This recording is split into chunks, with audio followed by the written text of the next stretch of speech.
it is my great privilege this evening to introduce you to Erik. Now, Erik is the creative director of the Advanced Technologies Group, or ATG, at Uber. Now, if you think of that as the innovation arm of Uber, that's what our friend Erik here is the creative director of. He has a team of 180 people, product designers, researchers, writers, producers, working to enable Uber to best determine what the future would be and how might you design for it. Now, the thing I will say before getting underway with questions this evening is, in respect to Erik and the company that he works for, there'll be a number of questions that Erik will answer. There'll also be some that he won't. Erik isn't the CFO of Uber, so consequently, the questions are going to be relative to the design director of the ATG group. So I just want to make that clear from the outset out of respect for everyone in the room. So Uber is also an organization that will require little introduction, but its stats are a phenomenon. There's very few companies that you can Google to do a little introduction and everything is in the billions and the millions. And it's easy to forget that this is a company that's only 7 years old. In its first 3 years, the business was valued at 3.5 times that of what Facebook was when it was 3. A month ago, Uber took its 5th billion ride. It serves 3% of the world's population. It has 1 million rides every day on Uber somewhere in the world. That's servicing about 450 cities in 75 countries.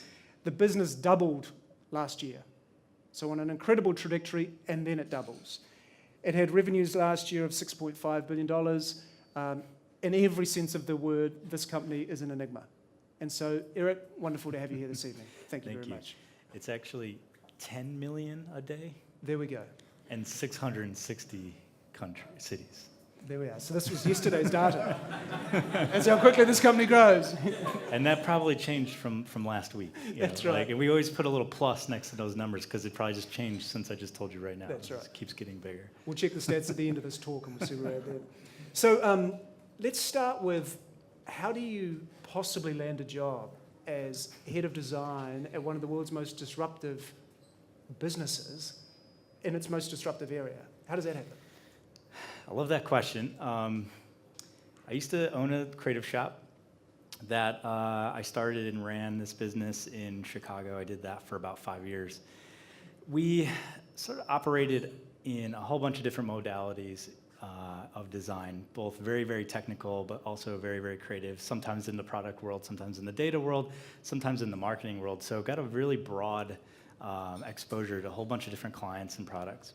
When it came to Uber, I was really brought in as senior management to help figure out what this design team's going to do.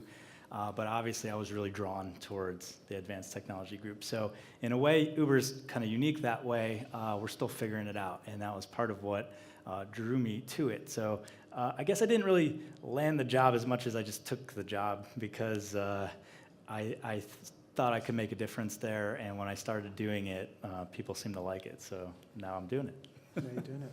And so for a company like Uber, specifically the Advanced Technology Group, but Uber itself, are there core universal design tenets or principles that you stick to? There's a couple that come to mind. We have more than the two that I'm thinking of, but the two that seem to stick often. One is elevated. It's very important as Uber grows and as we create products that we try to continually elevate ourselves. And that might sound sort of hand-wavy, elevated. And oftentimes I tell people that are, designers looking to get into design management, they say, well, how do you be creative director? How do you be? I just say, hey, if the work sucks, you say, we need to elevate this. If the work's great, you say, this is elevated. That's all you got to know to be manager at Uber. No, I'm just kidding. But that, if we take that serious, this message of elevated, everything can be elevated, and it really rings true. And I find myself, on a serious note, bringing that up a lot. And one that comes up frequently is as we think about self-driving in particular. It's very easy for us to start putting our minds into this place where we think about car and experience in the car and all the different gadgets and screens and holograms and spatial aware audio, all these things that you could maybe have in a car. And that, I don't think, is a very elevated story to tell when we think about sort of the fruits of what self-driving tech can bring. We think of it more of a way to connect people with the things that are most important to them. And so that's maybe just one example of where we elevated our own narrative around why we build these things. If we're helping connect people and we look at it as more of a lens for how to solve problems rather than a means for experience, then I think that that's a good example of how we use elevated on sort of a daily basis. Another one that comes up a lot, our principles, if you will, is making magic. And again, we have a whole slew of kind of cliche things to say as designers, but when you say make magic, that's hard to define. So the way we define it often at Uber is giving back time and giving back money. These are two things that we never seem to have much of, and we always seem to need more of. And so if you can give someone back time, if that means they can use that time during a commute to do something productive, or they can spend more time with their family now because they have control over the hours that they work, that's magic for some people. For other people in Mumbai and Jakarta, if they can afford a refrigerator and air conditioner in their home, and that actually helps give their children a trajectory to do better in school because they spend more time at home and they're more focused, that's magic for them. And so magic for us is a lot of times time and money. And so that's one way we define and principle that we stick to. Right. So working with your teams then, how do you encourage magic? Is that part of is that an audition? Is the work magical enough? Or is it the overall experience? How does that get baked into daily conversations? Yeah. Magic's going to mean something different for every person around the world in different circumstances. So part of it is really, as a global company in 660 cities, what magic is for the moto rider in Mumbai is going to be different for the San Francisco student that's trying to make some cash on the side. And so magic is going to mean something different for each person. So big part of encouraging magic is encouraging people to get into those shoes. Our Eats business, for example, one of the kind of requirements of the job is to eat around the world. And it's a pretty good perk to be on the Uber Eats team, but that's sort of one of their tenets for making sure they create magical food experiences. You have to eat food from all around the world. So a lot of it, and this isn't new to design, but it's just putting yourself in that perspective, putting yourself in those shoes. There are other things, however, like self-driving cars, which you simply is harder to define what magic is, and so in those moments, magic is really defined by this commitment to trial and error and being okay with scrapping ideas and reforming opinions and sort of using all the design techniques that we have to sort of inform the larger group and give them perspective so that ultimately make a better product. Great answer. Tom Kelly, one of the founder's brother of IDEO, famously writes in a book called Creative Confidence about that for creative types for a long time were relegated to the kids' table, while the adults had the business conversation down hallways in bad suits with dandruff. And yet now we see people like Steve Jobs, we see Musk, we see companies like Uber, Warby Parker and so forth that have used design actually as the basis for differentiation for their business. So I'm curious, within Uber, where is design at the big table? Is it a prominent conversation? Mm-hmm. That was one of the big reasons I joined Uber in the first place. Was it's a core pillar of the organization. Design has a seat at the table, just like all the other cross-functional partners that we have. Being a business owner, of owning a creative studio and sort of having complete control over that whole world and giving that up to go work at Uber, I needed to know that I was there with my peers. I needed to know that design was taken serious. I had spent a lot of years over the course of my career advocating for design, talking to the dandruff guys in suits, forcing them to think my way or the way of design. And that's not a fun position to be in. And in perspective now, when I look back on that, that's not a position I want to be in anymore. I don't feel like we have that much time in our careers, and that time shouldn't be spent advocating for change. It should just be making change. And so I try to go to places that enabled me and my groups to make change. And so Uber's was certainly a place, because I'm biased because I'm there. But So what's the remit, or what's the scope of, say, your team on a daily basis? So you're working from projects like autonomous vehicles and a range of others, which you won't have to name for obvious reasons. But how diverse is a normal day? Oh,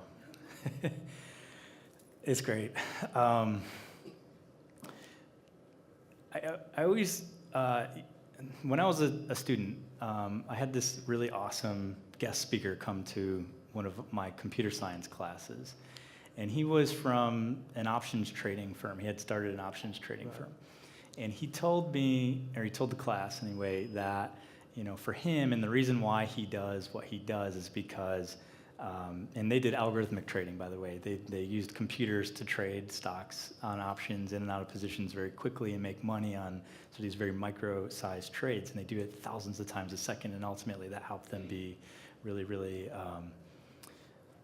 competitive. And I remember he said something to the class that was to the effect of, when I worked at a traditional brokerage, I was only using about 10% of my brain. And then I went into computer science, I started writing algorithms, and I felt like I was using about 40% of my brain, but never 100%. And it wasn't until I ran my own business, combined the two, that I felt that I was using 100% of my brain.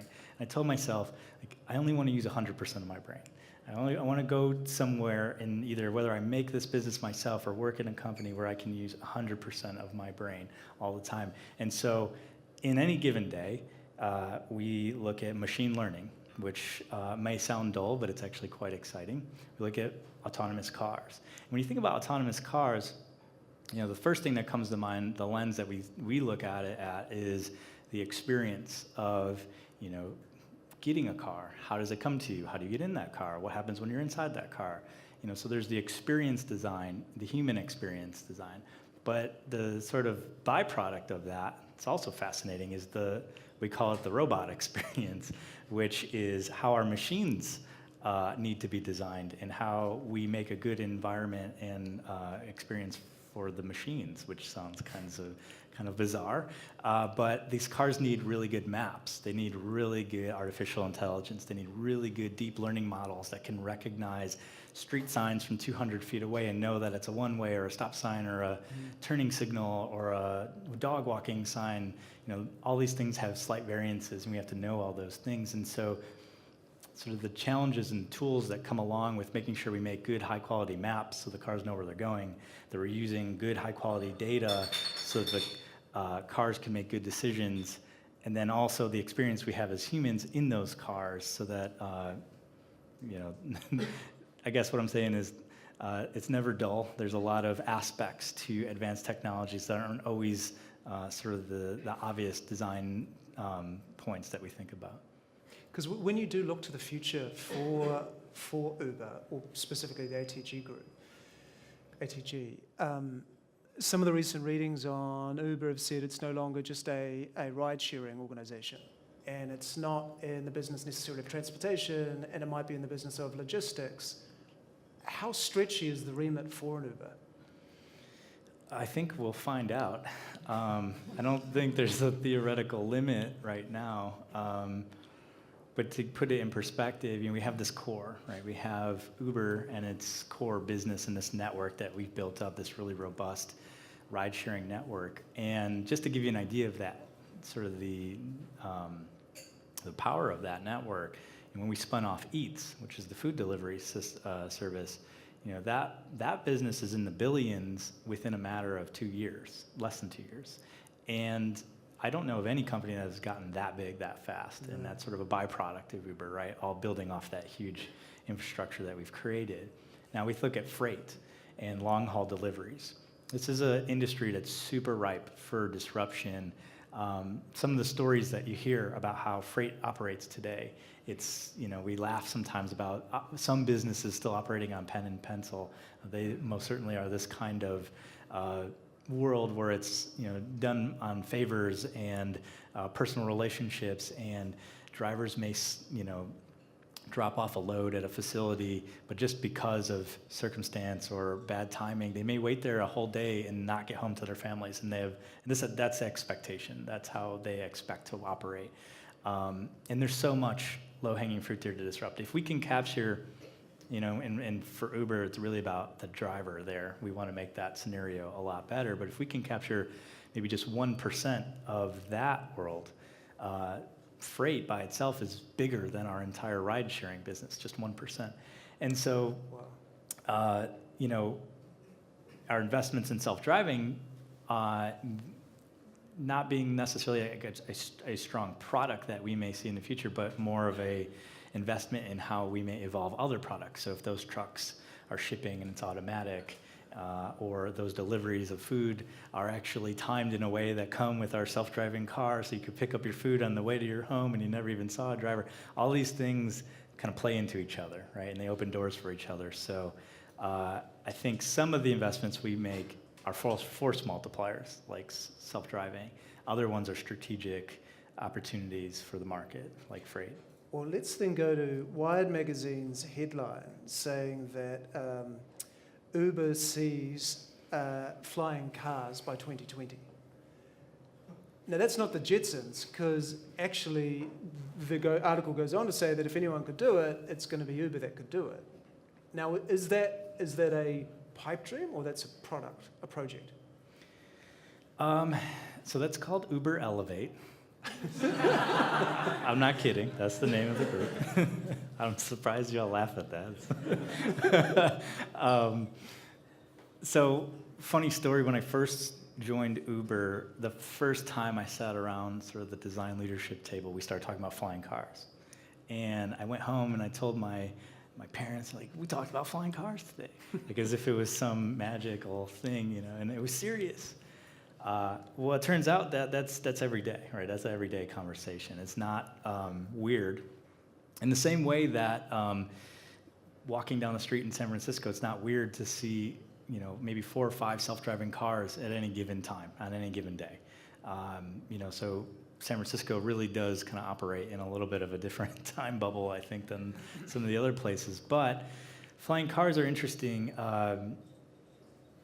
There's a whole bunch of, so I don't know what to talk about specifically with flying cars. And the name flying car is a little bit misleading. It's actually more like a big drone. Think like a person-sized drone. And it's probably not something that we're going to get in the business of building these pieces of equipment, but maybe helping sit on the boards of aviation, help work with the commissioners of the world of aviation to help push these things along a little bit faster. Uber, if there's one thing they're really good at, is changing policy quickly and helping humanity evolve faster.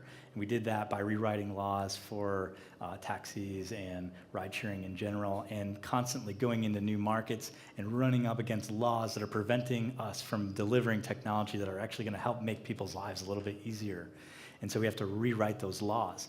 I heard recently that Uber's law department would make us actually the largest law firm in the United States. It gives you an idea of like the kinds of struggles that we come up against every single day. But I know that in the aviation world, people think in 10 to 20-year chunks. If you're sort of an engineer working on a sort of innovative aircraft, you might see that at the end of your career, right? That's kind of the time chunks. If you're looking to pass a law, you might see that come through 10 or 20 years later. And that's just the expectation. Uber's commitment to pushing things out faster is much faster than that, right? And much more rigorous than that. So part of being on these boards, part of making friends in the industry and sort of developing our own perspective on how these operations should work is how we're trying to influence the reality of making that happen a little bit faster. We also have sort of our lead, this person at Uber, our chief, product officer, has these books on, flying aircrafts and whatnot, and it's super interesting to look at some of the technical aspects of flying and some of the challenges that we run into. One of the biggest concerns that comes up is really the noise that it makes. So you can imagine, if we had all these flying cars now, hovering above us, if you've ever heard like a drone, that's not like a pleasant feeling, right? That's sort of an obnoxious feeling. And so how do we deal with that? And a lot of the noise that you hear, especially the reason why helicopters are so loud, these huge blades, and they're spinning around, chopping the air, smacking the air so loud that, that's really, really loud. It's not actually the engine as much as it is the blades smacking the air. And so part of that is, instead of these huge combustion engines having these small propeller systems that are all electrical, and you put a bunch of them on the car, they're actually called vertical takeoff and landing devices, where they take off sort of like a helicopter up and down, but then they go fast like a jet through space. And so, some of the challenges that we're running into figuring out how to make this a reality is quite fascinating as well. But Uber's plan there, I think, it is a product, to go full circle to the question. It is a product. We have a team dedicated to it. We have scientists and engineers and designers that all work on that. And we'll see where it goes. We're excited about it. We're laying some really nice foundation for that. So then, to an easy project like driverless cars, nothing's business as usual at your place, is it? So presumably this is a fascinating cluster now of new competitors, because you've got the auto giants, you've got companies like Intel saying they're going to enter, you've got Apple, Tim Cook saying we're just not going to tell you in what way we're going, but we're going there too. And everyone arriving at the same point to try and work out what's the best way to do it, like an America's Cup match race. What's Uber's privileged asset? Like, what do you bring to the table that's different from the rest? Yeah. One thing that always strikes me that's unique about Uber's position in the self-driving market is, if you think about some of the bigger players, the people that have been in the industry making cars for a while, they've almost exclusively been making cars designed around drivers. Entire last 100 years has been spent creating experiences in entire cars that circulate around the idea of having a driver. And since Uber's inception, it's never been about a driver. It's been about a passenger experience, right? And so for us, it's not this struggle of how do we transform all these drivers into passengers. It's really continuing the experience and continuing the evolution of driving, just with self-driving as the next step. There's also sort of this network side of self-driving that gives us a pretty distinct advantage, I think. At least in the near term, as driverless cars become more predominant, there will be days where we have bad weather, or network outage happens, or something happens and the cars don't work, right? It's not going to happen overnight where we just have this magic network of millions of cars on the road. And so what happens when the cars don't work because it had a really bad snowstorm? Well, we're going to need people. And so the hybrid model of having this cushion of humans making up some of those hard times, I think, is going to give us a pretty distinct advantage in that way as well. So how do you, so does that as you design then a driverless car for a passenger, what sort of different questions go through your mind then? So it flips, because if you're in the mentality of, I'm going to buy this car, I'm going to bring it home, I'm going to put it in my garage, I'm going to have a key to it, it's mine. Yep. I think your relationship with that car is going to be fundamentally different than if this is a car that comes to you. It's not yours, it's shared. It may be yours for a period of time. And I could imagine a future where we book the cars like the way we sign up for phone plans. Maybe we have the car for a month or a week or only certain hours during the day. But the questions start coming up when we look at it through that lens of, well, if this is not my car, how does it know who I am? How does it know that I'm supposed to get into this car? What does it do while I'm on the trip? What if I change my mind? How do I change where the car is going to go? And if I decide to get out, how does it know that I'm actually done and it doesn't just take off? Maybe I need to get my luggage out of the back or something like that. So there's a whole slew of questions around the implications of what a shared autonomous car is like versus a personal autonomous car. And that's really one of the bigger challenges that the creative team works on. Yeah, right. So presumably, not only is there the functional considerations, but with something like a driverless car, how do you design for trust? Because it's a different level of emotional relationship too, isn't it? How does that work? This is one of my favorite things to talk about.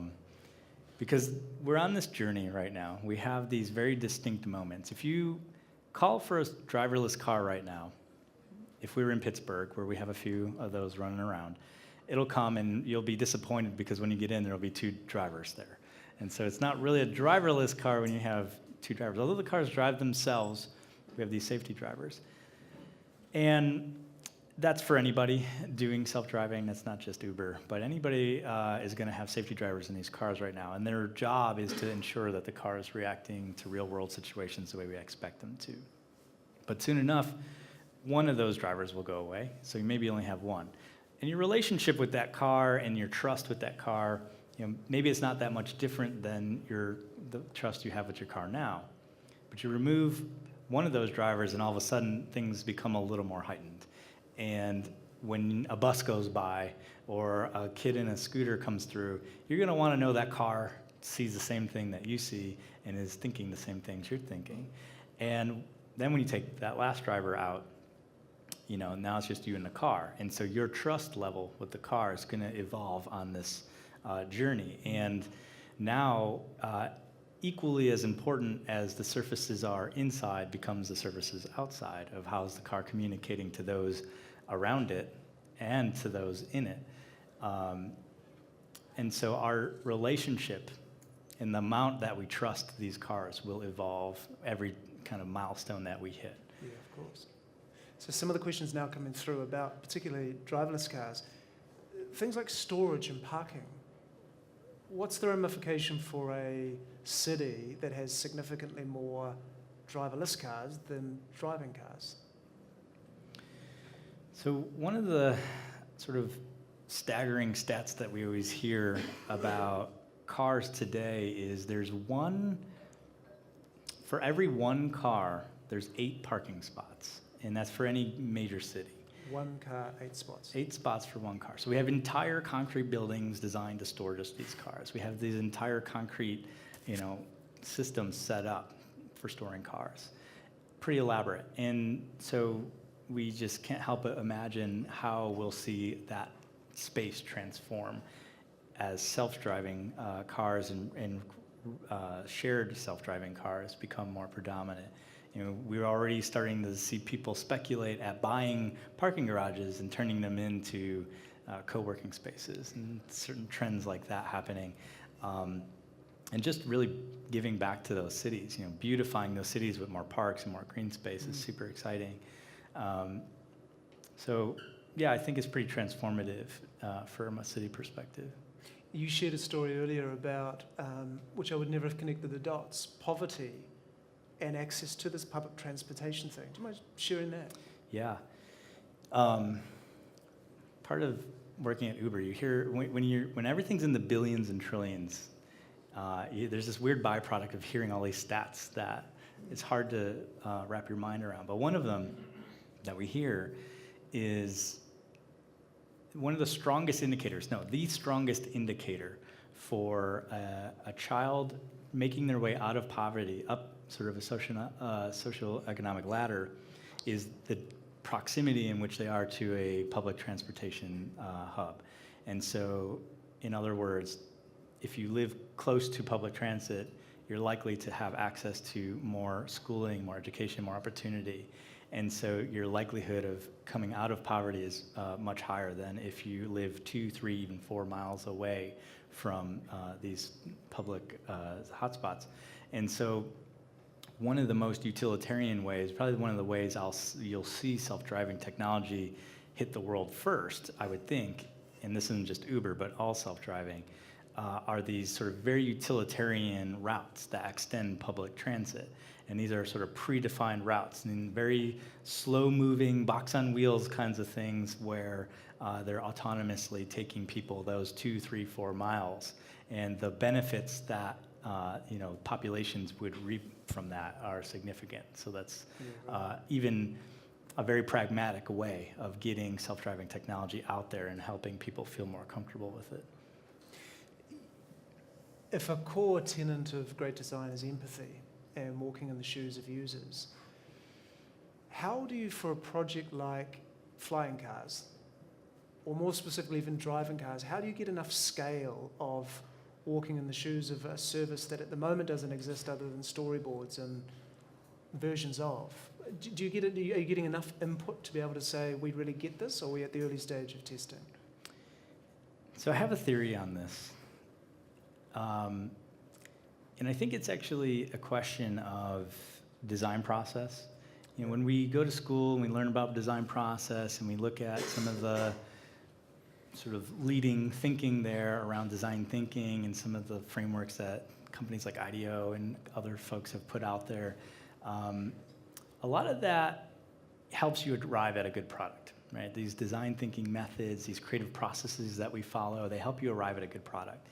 But the thing that I found with those processes is that it puts a lot of emphasis on what's known, and in many cases, you either have a known budget, you have a known timeline, you have known competitors, or you just simply know what you want to get out of this thing. And when a lot of those things are known, which happens a lot of the time, you can very rigorously kind of make your way in a very linear way through this design process. When you're in an environment like Uber and self-driving in particular, one of the really good analogies I've heard is sort of akin to sailing. So you need to go here, and you're in a sailboat, and you're at all of the mercy of the natural forces, and that's the way the way the water's moving, the wind and the direction is pushing you, and the best you can do is decide, you know, every single moment how you're going to end up at that other destination. And being at Uber and designing for self-driving cars is very similar in that way, in that nobody knows what it's supposed to be. You can't look around and say, oh, we're just going to do what Lyft's doing, but we're going to do it a little bit different. There is nothing like that. And so when nobody knows what they're doing, the best thing that designers can do is help the group develop perspective. And so what I encourage our group to do is, you know, think of all the designs as throwaway. Think of everything you do as something that will be scrapped, but use it as a way to develop the perspectives of everyone around you so that it levels up all of the questions that we're asking about this space.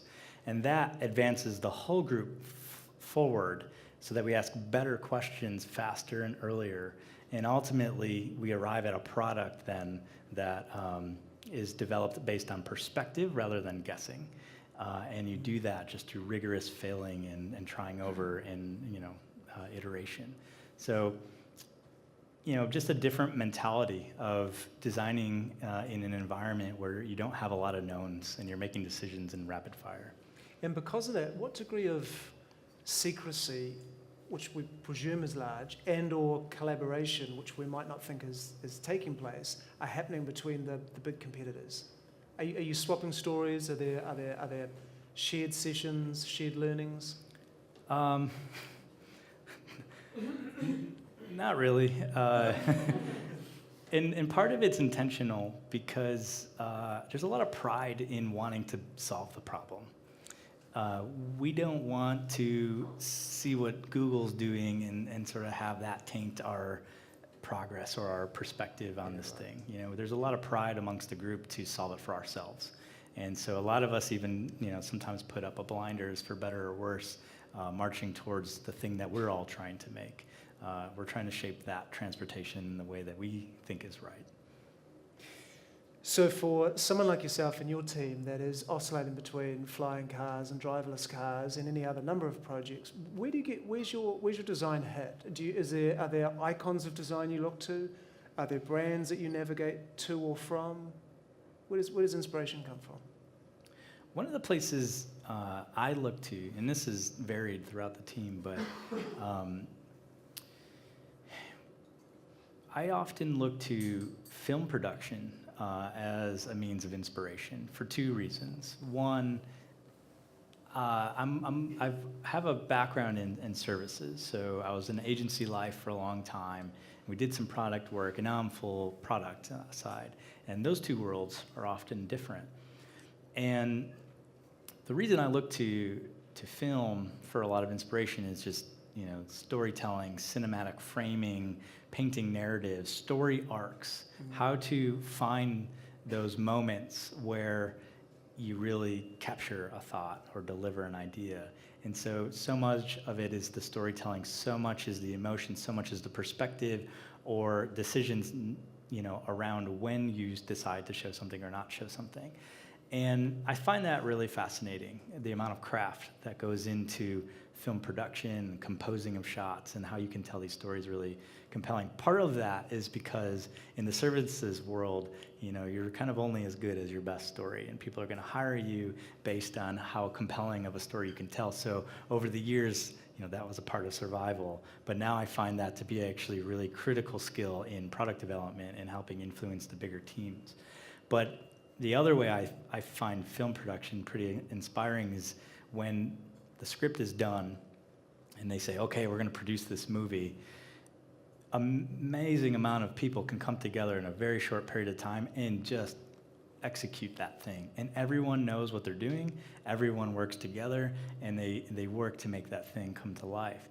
And that's really amazing to me, the efficiency of so many people marching towards a common goal. And I think that only comes when you have a really clear vision. So that's something that I personally try to get better and better at. Yeah, great. So very good questions come through. When you were talking about driverless cars and the ambition to solve the problem first, what's the problem for driverless cars? Yeah, safety is the biggest thing that anybody in self-driving is going to talk about. You'll probably hear the stat a whole bunch of times that we have 1.3 million car fatalities a year. And over 95% of those are due to exhaustion, distraction, and alcohol. And so those are all human errors. Those are all things that we can very easily eliminate. And so the problem right now is making sure that these cars are safe. But when you think about what that entails, we can make good decisions based on the rules of the road. We know where these roads go. We can follow the rules of turning and when to stop and how early to brake and how quick to follow the speed limit. But it's not that we're worried about. Right? It's all the less than ideal decisions that you and I make every single day. And those cars need to anticipate those things. They need to predict those things from a very far distance. And so when you factor that into the equation and all the permutations of these bad decisions we make as humans before self-driving sort of becomes the predominant force on the road, that's the biggest problem that we need to solve. And presumably there's a degree of irony, isn't there, that you're the guys that disrupted the automobile industry and you're creating technology that's going to disrupt your employees with driverless cars. Is that? So that's always the first question everyone asks about self-driving. Are you just going to put everybody out of work? And it's easy for us to go to that place. It's easy for our minds to imagine, all of our self-driving fleet go out in the world and all these drivers revolting and bringing down the whole thing. I don't think that will happen. In fact, self-driving as an industry is a job generator in its own way. This is a small scale, but in Pittsburgh, in 1 year, we introduced 500 jobs and invested hundreds of millions in city infrastructure to help support them. That's small. But when you have self-driving cars, the amount of data that comes on these cars, the amount of maintenance, these cars are going to run 24/7, so inevitably they're going to break down much more often than normal cars will. So the amount of service that goes along with these cars. Managing that data is going to be a whole business into itself. And how we use that data to make more targeted self-driving services is going to be a job generator, an entire industry in itself. And so I think part of it will be the responsibility of our businesses to start training their workforces for front-loading these jobs. So moving folks out of maybe the driver's seat and into the service shop or into an IT support role or into some of these supporting roles around self-driving, that will be one piece. And most certainly, there will be a mixture of robot cars and human cars, people driving cars on the road for a very long time. So it won't be this immediate thing. One of the questions that's come through picks up again this notion of the key problem, because presumably as and when the problem of safety is resolved to the extent that it can be, how important is data hacking and the ability at scale to access more and more information of, because if I'm not driving, I'm using your product more often, therefore my transactional data is going to be that much more large. Is that a big part of the consideration at the moment, or is that another team that takes care of that? Sure. Data security isn't that's not my thing. I didn't take on that responsibility, thank God. But, Uber and every tech company has this burden to bear. Primarily Google, some of the other ones, Apple. They all have your personal data. They all go through, including us, extensive lengths to protect that data as best as we can. It will always be a concern, right? And then our level of comfort with that trust is going to evolve over time. And so folks like us in the room, we sit here and we kind of get uptight about that. Like, oh, is people looking at me? Are people following my data? Every time you go, buy something online, you have these ads that are kind of like following you around, that kind of thing's happening.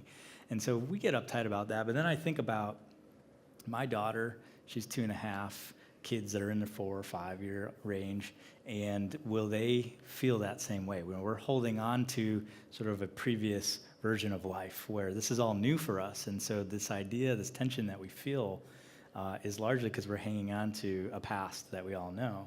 And then when you have these kind of 4 or 5 year olds, that are really driving the next wave of folks that are going to be completely comfortable, we'll probably be the old folks shaking fingers and talking about how they shouldn't be putting all their personal stuff out there. But I think it would be a completely different comfort level with even younger generations. So it'll always be the tech companies' responsibility to make sure we draw a line around privacy and safety and security.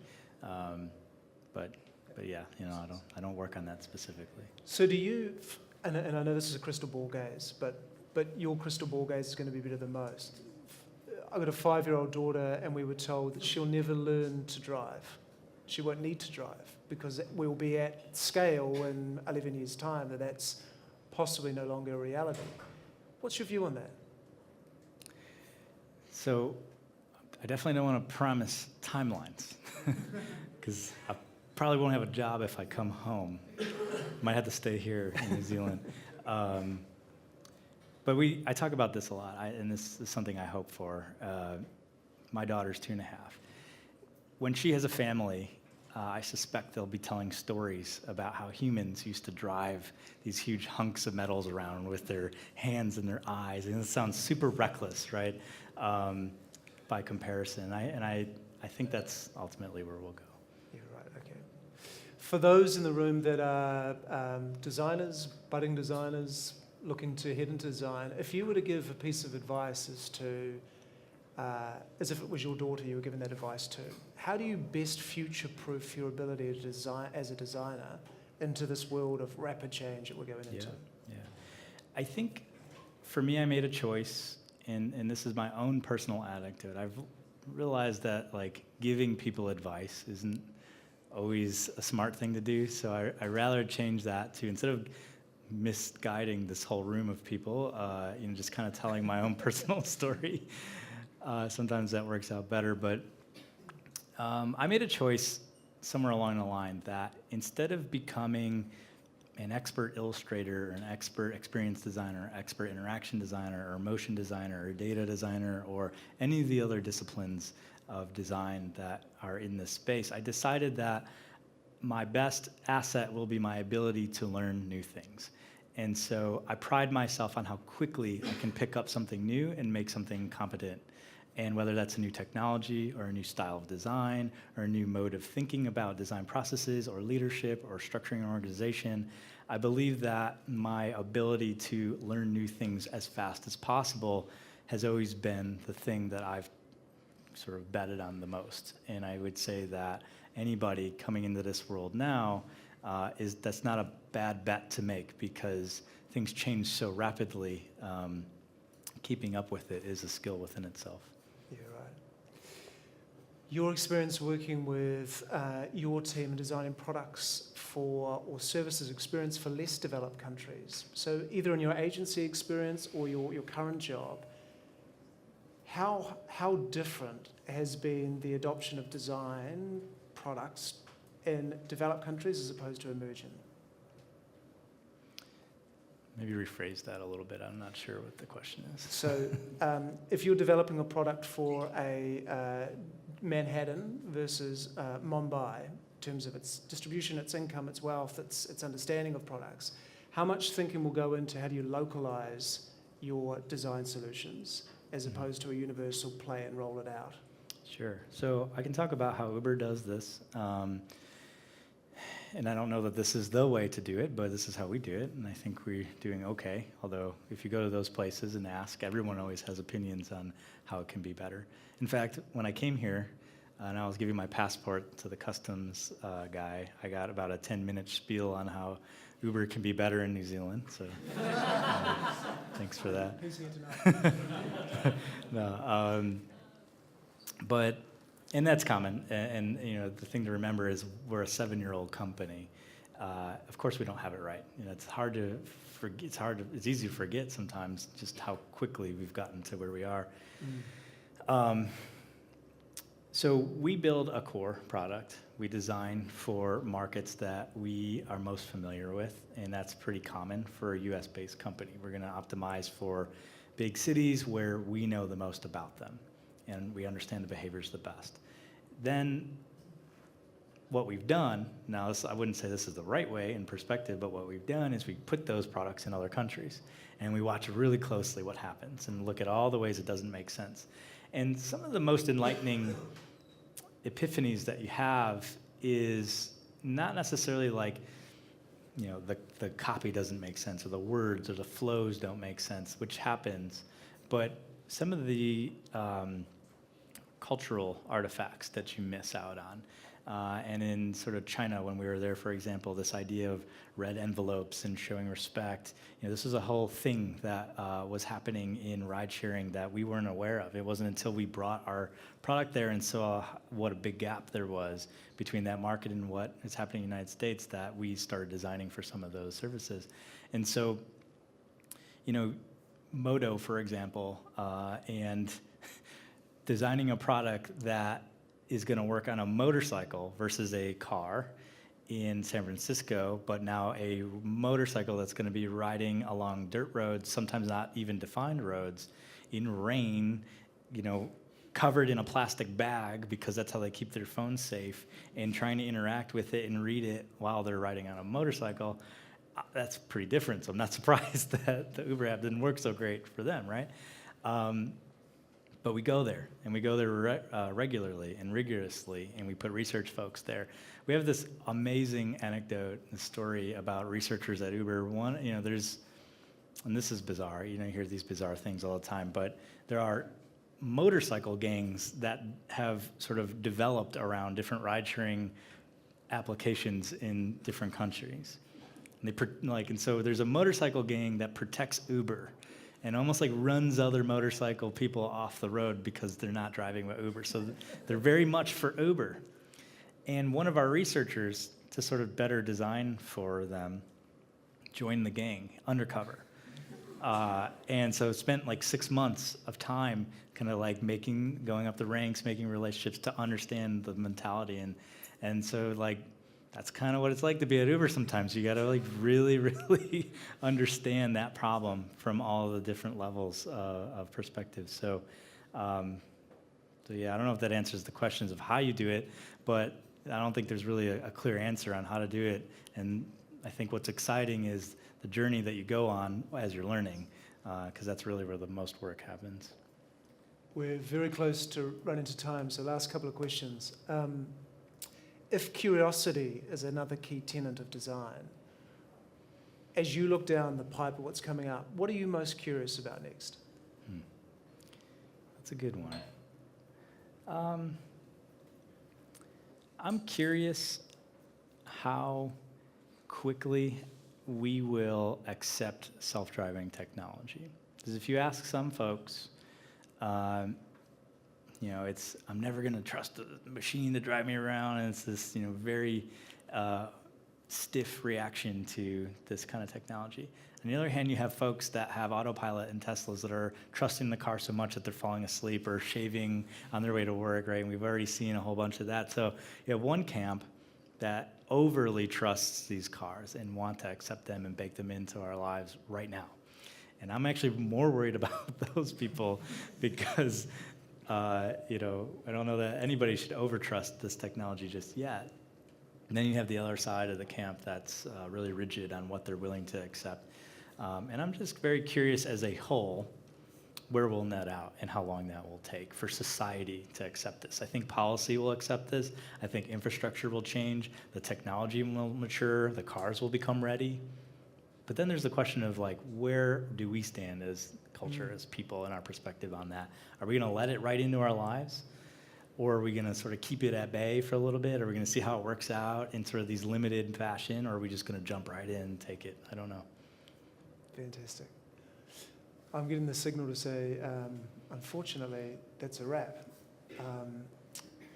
As sad as I am to say that. So, ladies and gentlemen, this has been an incredible privilege because not only is Uber one of those brands that we know and we use on a daily basis and we read about and case studies are presented about it, but we don't get to peek behind the curtain very often. So to have a person like yourself, given your time as generously as you have and as openly as you have, is a real blessing. So if you could join me in saying a huge thank you. Thank you. Thank you, Dr.